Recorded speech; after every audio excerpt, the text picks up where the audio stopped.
सीटों पे अपना उम्मीदवार घोषित कोई नहीं कर सकता। इसलिए मैंने कहा कि पूरी विनम्रता पूर्वक मैंने खासकर शिवसेना और कांग्रेस के नेताओं से सवाल पूछा। दूसरी बात यह है कि जिस उम्मीदवार को लेकर के आग्रह है वो उम्मीदवार कौन है? वो उम्मीदवार यहां के जो खासदार रहे हैं उनके सुपुत्र हैं और वो ऑलरेडी ईडी घोटाले, ईडी की छानबीन में, ईडी की जांच में पकड़े गए हैं। और घोटाला क्या भाई?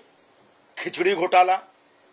अब मैं ये बोलूंगा तो लोग बोलेंगे साहब आप शिवसेना पे आरोप लगा रहे हैं, लेकिन सच तो यह है कि खिचड़ी घोटाला हुआ।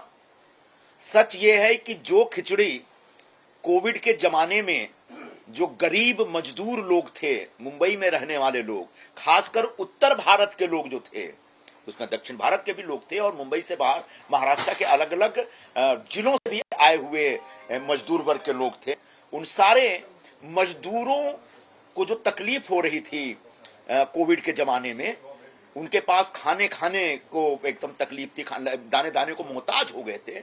ऐसे गरीब मजदूरों के लिए एक बहुत ही सुंदर अच्छा अभियान महानगर पालिका की तरफ से शुरू किया गया था और इन गरीब मजदूरों को फ्री में, मुफ्त में खिचड़ी बांटा जाता था। उस कुछ खिचड़ी के बहुत सारे पैकेट मेरे पास भी आए थे और मैंने भी यहाँ बहराम बाग में और अलग अलग जगहों पे मैंने भी बांटे थे।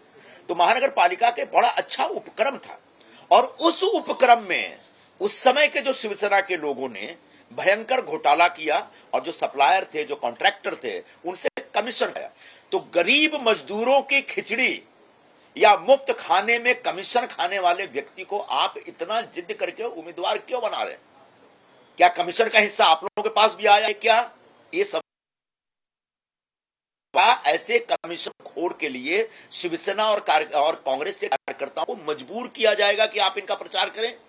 ये सब मेरे सवाल हैं और इसलिए मैं आग्रह करता हूं कि जो कल घोषणा की गई उस घोषणा को वापस लीजिए और जब तक एमबीए की मीटिंग में सारी सीटों के ऊपर एक फाइनल निर्णय नहीं हो जाता, अंतिम फैसला नहीं हो जाता, तब तक कोई भी पार्टी किसी भी उम्मीदवार की घोषणा नहीं कर सकता।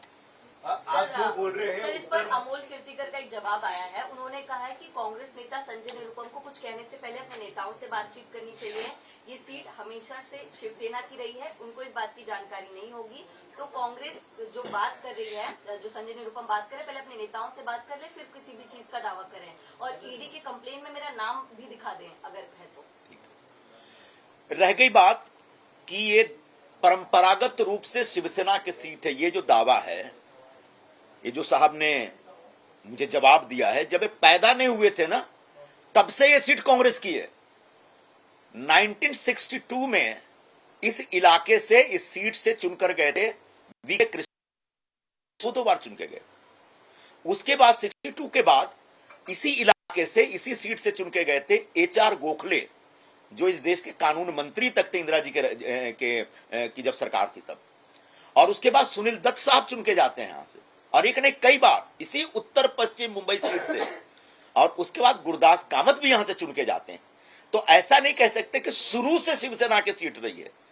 रह गई बात मेरी अपनी भूमिका की, तो हां मैं लड़ा, हार गया, लेकिन हारने के दूसरे दिन, जिस दिन रिजल्ट आया उसके दूसरे दिन से मैं अपने क्षेत्र में काम कर रहा हूं और जितना यहाँ के सांसद या खासदार महोदय नहीं घूमे, उनसे ज्यादा मैं लोगों के संपर्क में हूं। और ऐसे में बगैर कुछ बातचीत किए, बगैर लोगों से चर्चा किए, बगैर लोगों को कॉन्फिडेंस में लिए इस प्रकार की घोषणा आपत्तिजनक है। रह गई बात मुझे अपने नेताओं से बात कर, मैंने तो बताया, मैंने अपने नेताओं से तो बात की है और उन्होंने बताया है कि ये पूरा डिसीजन पेंडिंग है, और जब डिसीजन पेंडिंग है तो आगे बढ़ के घोषणा करने की क्या हो सकता है। सर अरविंद सावंत जैसे बड़े नेता भी कह रहे हैं कि उद्धव जी ने ये नाम इसलिए घोषित किया क्योंकि कहीं ना कहीं बैठक में ये बात, नाम सामने आया है और डिसीजन फाइनल हो गया है। इसको लेकर क्या करेंगे? जब सीट ही अलॉट नहीं हुआ है शिवसेना को तो नाम की चर्चा कैसे हो सकती है? निश्चित तौर पर नाम तय करने की जिम्मेदारी उस पार्टी की है। जिस पार्टी के पास सीट जाएगी उस पार्टी को अपना उम्मीदवार तय करने का हक है, लेकिन जब तक सीट अलॉट नहीं होती, आवंटित